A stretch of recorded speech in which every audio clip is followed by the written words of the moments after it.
Bismillahirrahmanirrahim.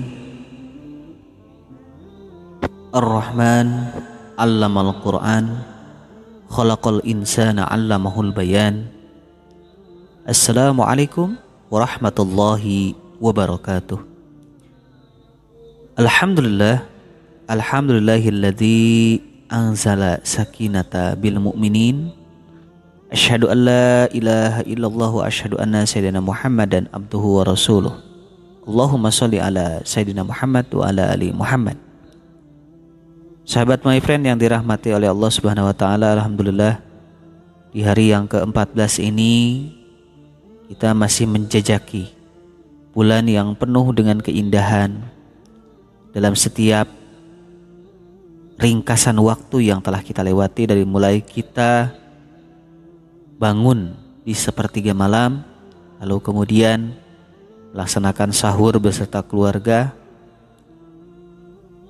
Setelah melewati ranah imsak, kita berangkat ke masjid untuk melakukan pendekatan diri dengan Allah melalui ranah tadarus Quran. Yang menjadi ranah pertanyaan si Uwa sampai detik ini adalah, sampai ke hari 14 ini berapa halamankah Al-Quran yang telah kita baca, yang telah kita simak, yang telah kita pelajari? Ya, kalau memang belum sama sekali, tidak ada kata terlambat untuk kita mengawalinya.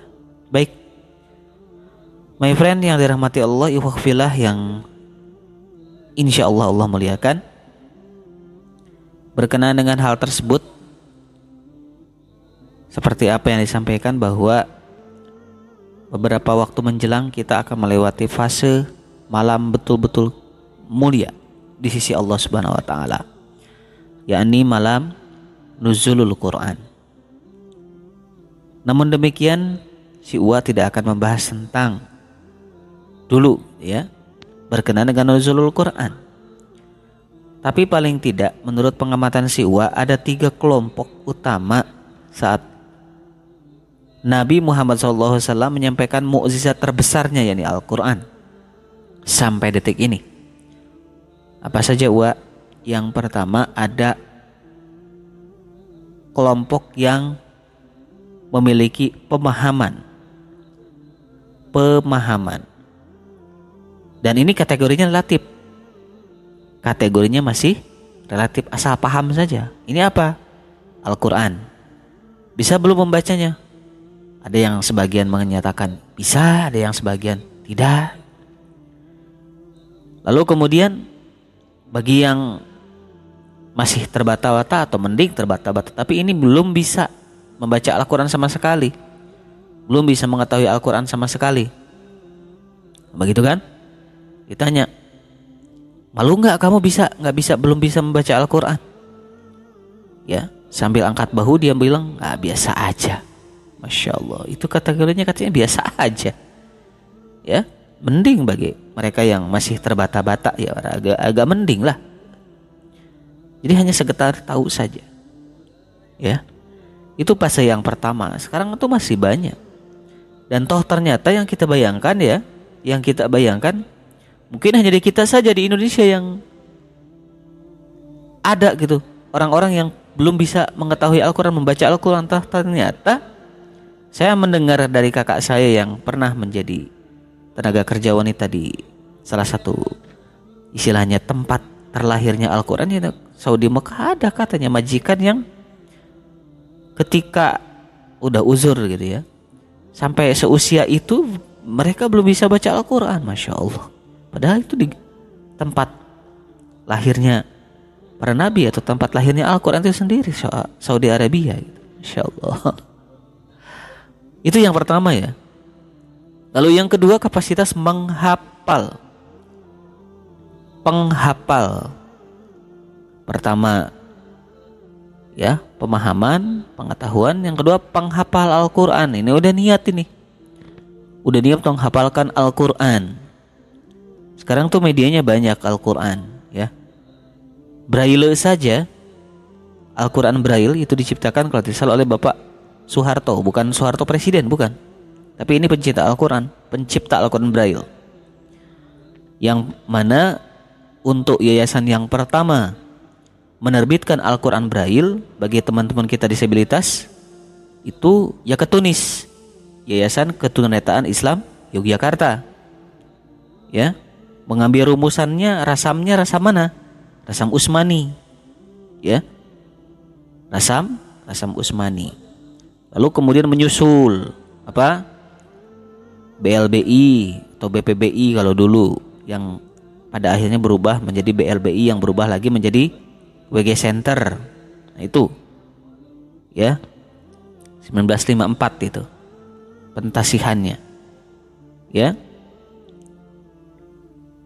Itu dari Yakatunis ke BLBI, lalu kemudian ke Rodatul Makfufin, gitu kan, yang sekarang pindah ke Pademangan, gitu kan. Nah itu, ya, dari model yang 1 juz tidak ada terjemah, sampai 1 juz dengan terjemah, sampai 1 juz 2 buku, sampai sekarang 1 juz lebih mini, gitu ya, Al-Quran mini, sampai 3 juz 1 buku. Sekarang banyak variannya, ya. Terlebih, ya sekedar pengetahuan saja ini bagi my friend, yang digunakan saat ini dengan menggunakan rasam Kemendag RI, kalau yang sekarang. Kalau yang dulu rasam Usmani, ya, itu.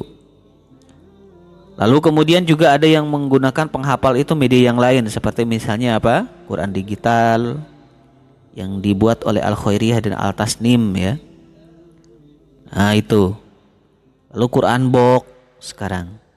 Banyak orang yang berusaha untuk menghafalkan Al-Quran, dan itu juga tidak mudah.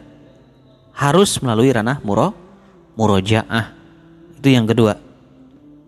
Yang ketiga adalah mereka yang pengamal Al-Quran, ya, berpengetahuan sudah, menghafalkan sudah. Ini pengamal, ini hal yang luar biasa. Pengamal ini artinya dari setiap huruf yang dia baca, dari setiap ayat yang dia baca, dari setiap surat yang dia simak, dari setiap juz yang dia lewati, isi kedalamannya sudah ranah ke tafsir dia, penafsiran Al-Quran lebih dalam lagi, gitu ya. Jadi di samping dia, ya, di samping dia cinta akan sunnah, juga cinta Al-Quran, ya, betul-betul udah cinta. Yang namanya orang cinta, ya pasti dia ikhlas untuk berkorban, ya, mendalami, memahami, mentafsirkan tentang pemahaman ayat-ayat Al-Quran, dan terus dilaksanakan bagi kehidupan keluarganya, membangun karakteristik manusia Qurani.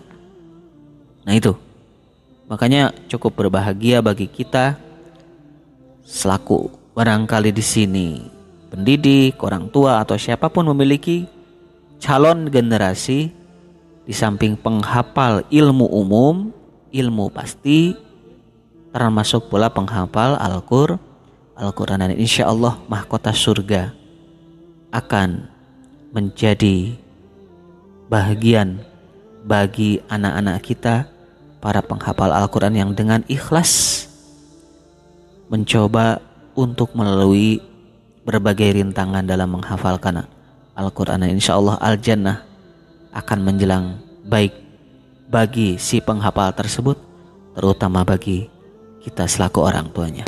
Amin ya Allah ya Rabbal Alamin. Kita akhiri dengan subhanakallahumma wa bihamdika asyhadu an la ilaha illa anta astaghfiruka wa atubu ilaik.